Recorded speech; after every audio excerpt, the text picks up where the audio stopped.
Bienvenidos y bienvenidas a la cápsula legal de Abogado Civil Penal. Hoy vamos a hablar de los protocolos de actuación frente a agresiones sexuales. Entramos a la cápsula. Las agresiones sexuales pueden llegar a ser de distintos tipos y gravedades. Las mismas no deben ni justificarse ni normalizarse. Cuando una persona es víctima de una agresión sexual, no existe ninguna causa que pueda quitar gravedad al hecho delictivo. Pero bueno, vayamos a lo práctico.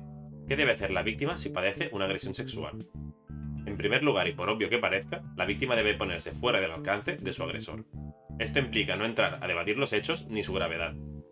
En segundo lugar, es imprescindible que se acuda directamente a los servicios médicos de urgencias o al hospital. Esto nos va a proporcionar un primer diagnóstico de las agresiones sexuales que se han sufrido. Igualmente, todas las actuaciones que realice el personal sanitario el día que atienda a la víctima van a servir como prueba ante un futuro procedimiento judicial. En tercer lugar, y no por ello menos importante, va a ser necesario que la víctima denuncie los hechos ante las autoridades policiales. Siempre que sea posible, va a ser aconsejable que la víctima esté acompañada de personas de su confianza, y nunca estará de menos la posibilidad de que se acepte ser valorada psicológicamente.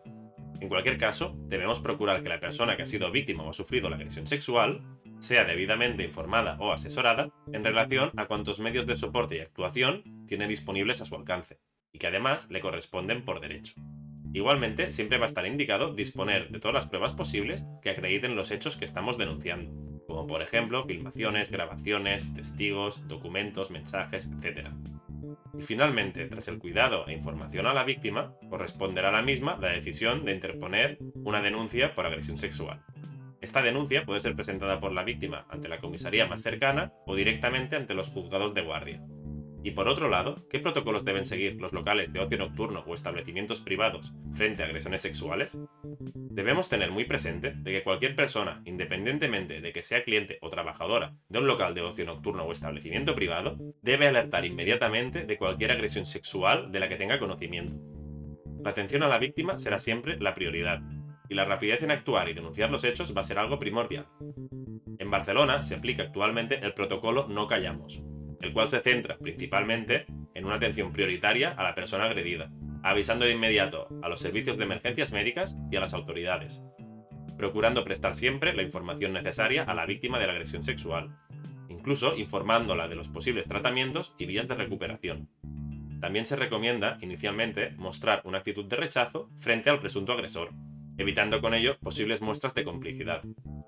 El establecimiento privado debe conservar todas las pruebas de los hechos intactas de cara a la llegada de las autoridades. Y finalmente, se debe respetar la intimidad de la persona agredida, así como el derecho a la presunción de inocencia del presunto autor del delito y agresor. Además de este protocolo que estamos comentando, a nivel internacional, se suele aplicar el protocolo Ask for Angela. Este consiste en la colocación de varios carteles en distintas ubicaciones y dependencias del local privado, informando a la posible víctima de agresiones sexuales que si se siente incómoda o violentada por algún tercero, puede preguntar por Angela en la barra del establecimiento o al personal del mismo. Y es que cuando esto sucede y la víctima pregunta por Angela al personal del establecimiento, se activa de inmediato el protocolo frente a agresiones sexuales. Este protocolo de seguridad es absolutamente sigiloso e impide que el presunto agresor sea consciente de su activación. Obviamente, para que su aplicación sea 100% funcional, el establecimiento privado debe encargarse previamente de formar debidamente a todo su personal. Y respecto a los servicios médicos de emergencia, ¿qué protocolos se aplican? En la mayoría de centros sanitarios y hospitalarios, las pautas indicadas de actuación frente a víctimas de agresiones sexuales son las siguientes.